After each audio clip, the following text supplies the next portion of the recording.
Right, welcome to another review just for you. This time around we've got a slightly more rare branch of McEwan's coming up here. It's McEwan's Levy, traditional Scottish beer, dark in colour, light in taste, raising a glass since 1856.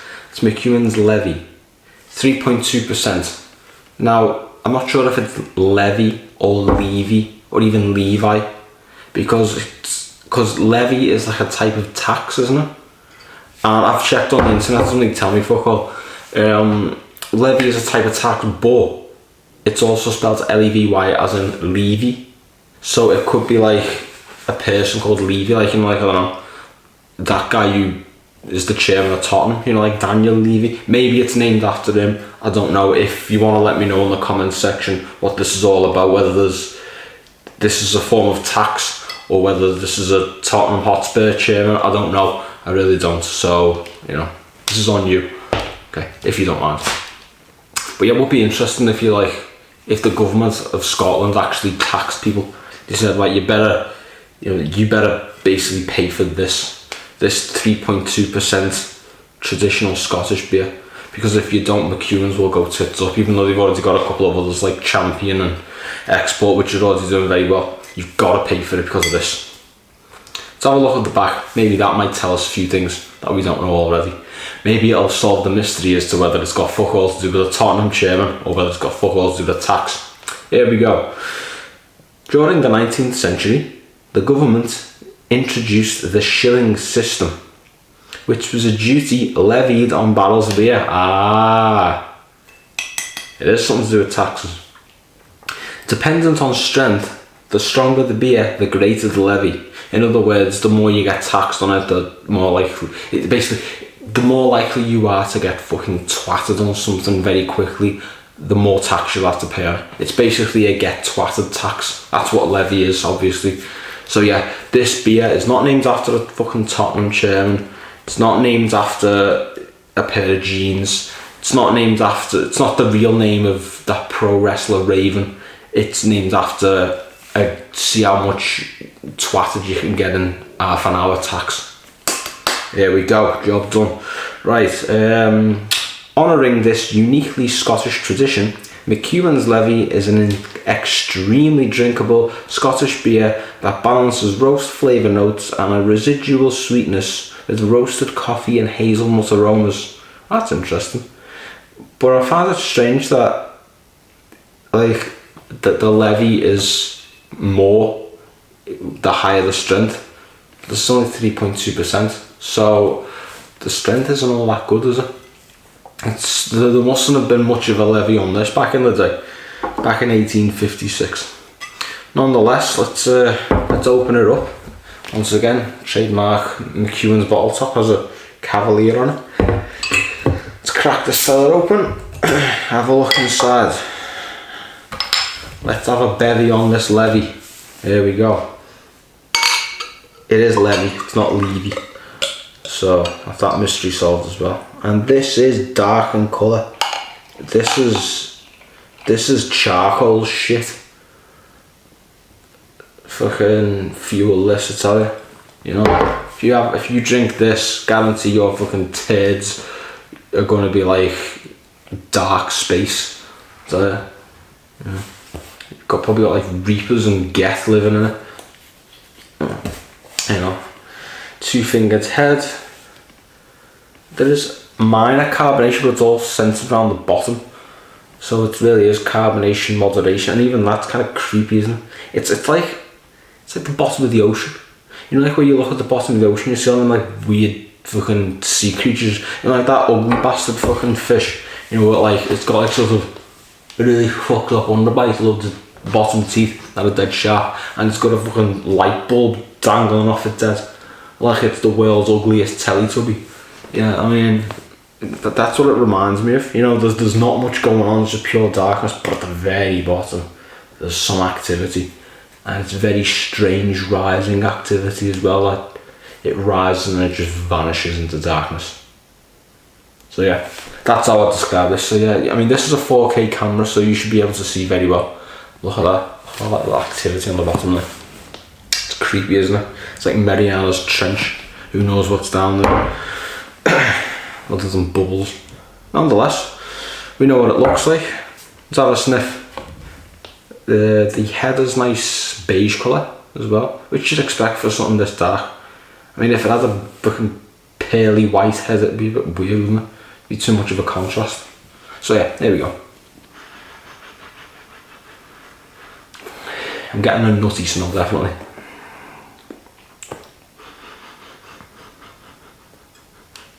What does it say it smells like?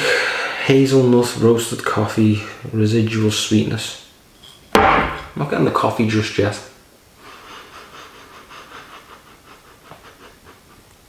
Yeah, just then at the very end, amongst all the hazelnut, a little whiff of Nescafe, a little whiff of Maxwell House just went right up my right nostril. Love all that, mate.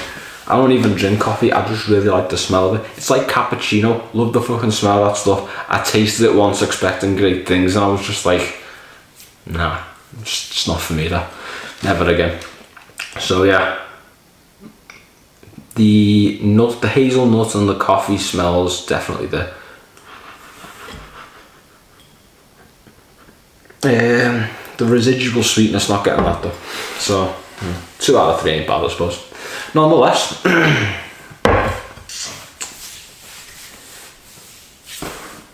we know what it looks like, we know what it smells like, and now for the important part of the taste. Now, will it be McEwan's Levy, which is a tasty bevy, or will it be as tragic as a car crashed Chevy?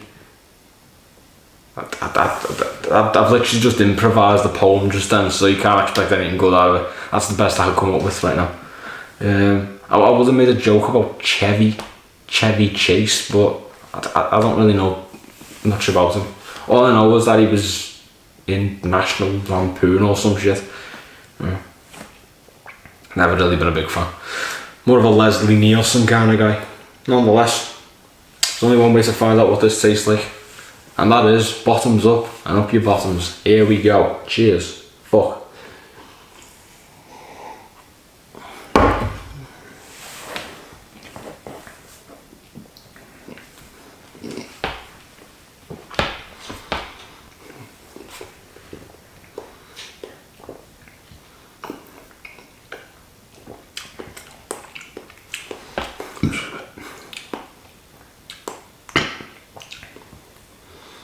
It tastes like a sort of, I would best describe this as a kind of beef coated in dark chocolate. That's how I'd describe it.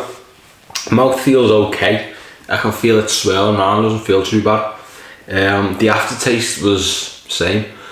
It's weird because I expected it, because you tend to find like dark ales. They usually are just an explosion of flavour. This one's sort of, it's not as heavy, which being a 3.2%, I'm not surprised. This is more on the weaker end of the spectrum, but there is some flavour. It's just a sort of weird one that's going to take a bit of a while to get used to. So I think I can get used to it. Just hold on right there.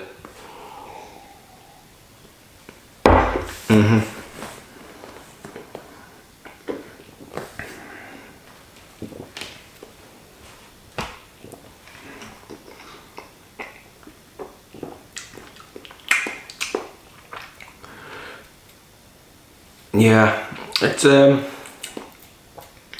I would say that if you want to get a good little introduction to a dark ale, but you don't want to sort of, you don't want to dive head first in there and fucking belly flop or back flop into that swimming pool. I've done that before, a back flop once. Peter Lloyd swim baths back in about 2009.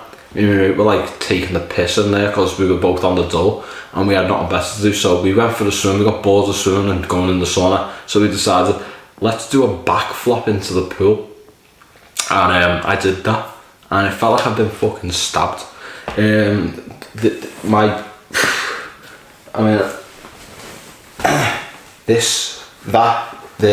that was what my back looked like. It was that colour when I'd done it. And as you can tell, it's a bit of a change from my usual skin tone. Now, if you think my forearms are pasty, wait until you see me back. Yeah.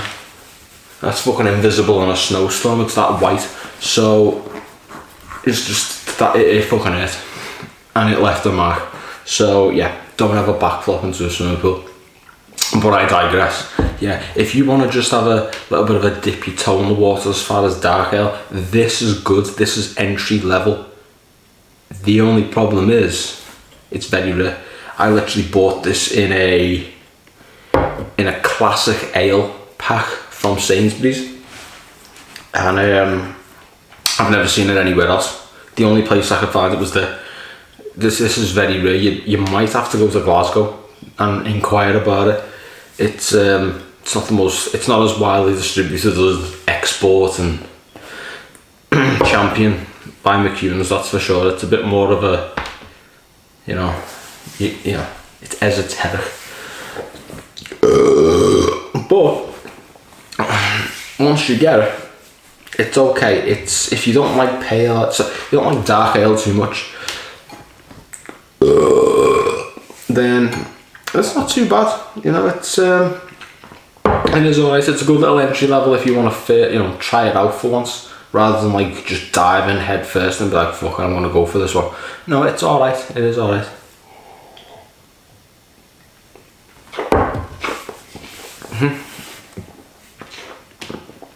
I'd like to see this more distributed widely, because I think that this could be like a sort of, you know, where you have like Mc beers, like, you know, you got your the ones that sort of open people up to alcohol, like your Carlins and your Stellas and your Buds and your Inos, you know, all the basic bit shit. I think that if McEwan's actually marketed this as a dark ale and put it out there, because it's so light in taste and it's not too threatening to plebs, you know, for lack of a better term, I think it could sell though. You know, I'm just saying, because it's not too heavy in taste, it's not too far off the deep end. It's a good little introduction, and it's good enough to keep you there as well. It tastes good. I like it. I do like it. You know, once you get over the sort of weird meaty, chocolatey clusterfuck, things start to mix well. The mouthfeel goes good. The ale starts to mature into something good, and then you end up with something that's actually alright. The aftertaste is fine as well.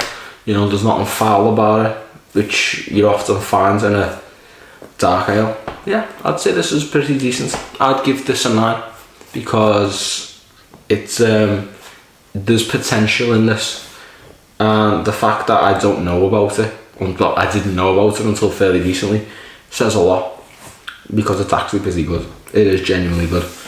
And, you know, my one message to McEwan's, just do more of it. You know, produce it, promote it. You know, just Britney Spears this shit. You know, you never know where you're gonna go with it. Just push it. You know.